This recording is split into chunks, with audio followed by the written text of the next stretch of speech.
Sana makapunta ako sa San Diego. Sana makita ko si Crisostomo Ibarra at si Maria Clara. Pati na rin si Sisa at yung mga anak niya si Crispin at Basilio. Napakaganda talaga ng Noli Me Tangere na isinulat ni Rizal. Ano nangyari? Ano nangyari? Ano nangyari? Ano nangyari?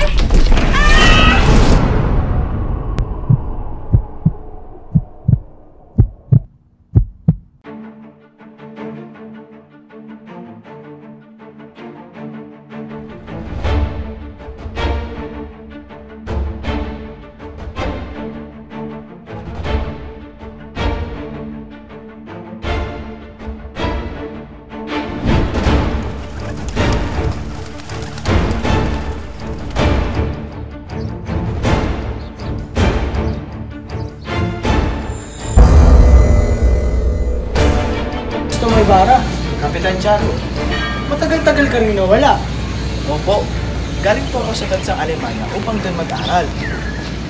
Magandang umaga ho. Ito nga po pala si Don Crisostomo Ibarra. Anak ng namayapang kaibigan si Rafael Ibarra.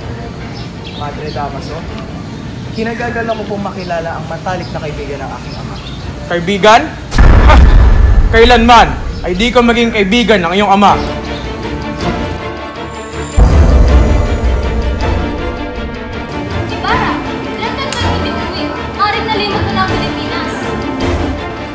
Yan lang ba ang alam mo?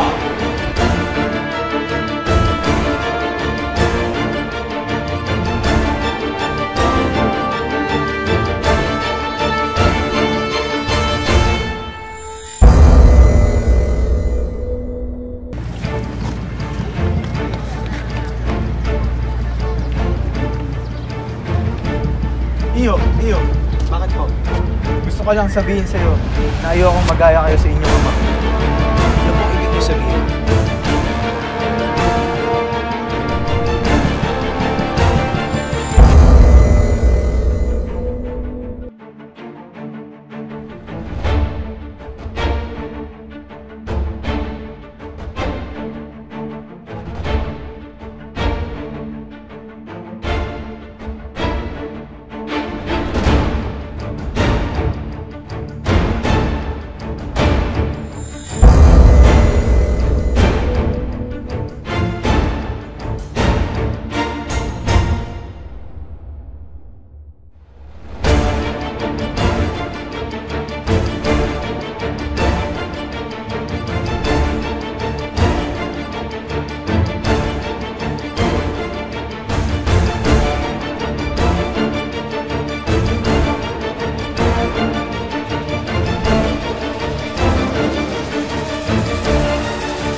Dahil iisipin lang nila na baliw ka din.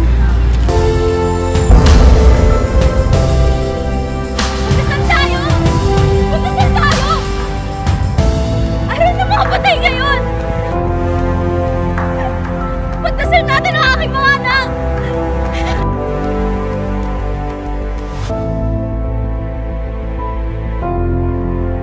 May dalawa akong anak!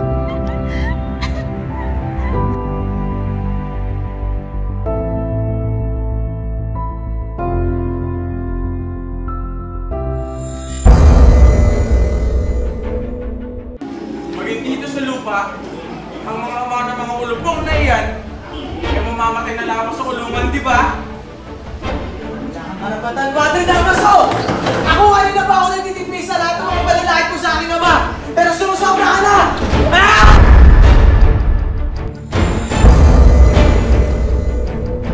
Kumanta ka sabi. Ano? Kakanta ka o kakanta ka? Kumanta ka! Tumigil ka na, naririnig din ako sa'yo. Sumayaw ka na lang. Sayaw! Sabi ko, sumayaw ka eh. Bakit hindi ka ba nakaikay ulitin? Punyeta, sumayaw ka na lang. Sayaw!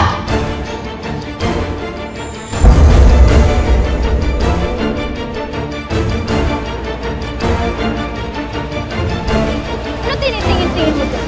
Akala mo kung sino ka? Ikaw, ilang lalaki ang minahal mo bago makapunta sa'yo ang mahina mong asawa?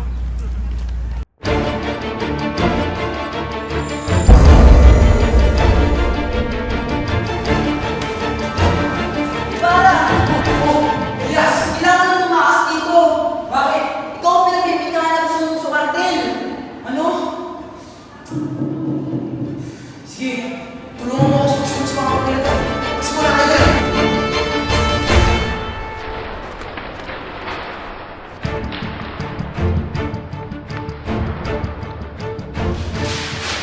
Oh, Elias, ano nangyari sa'yo?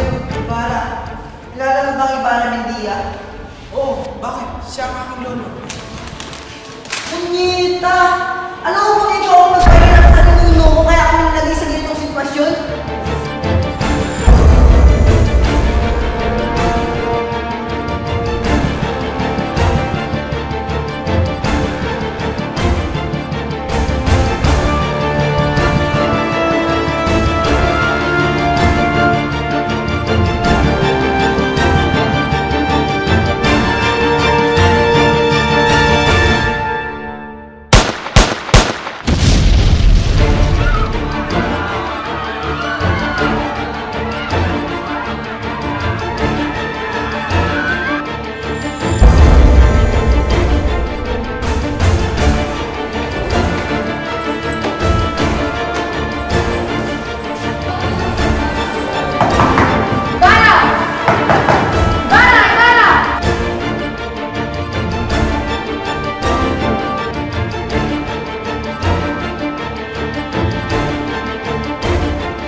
Sasama ako.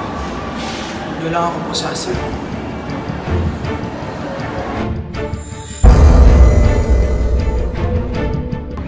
Mahal niyo po ako, diba? Iligtas niyo po ang aking ama. Isigil niyo po ang kasal.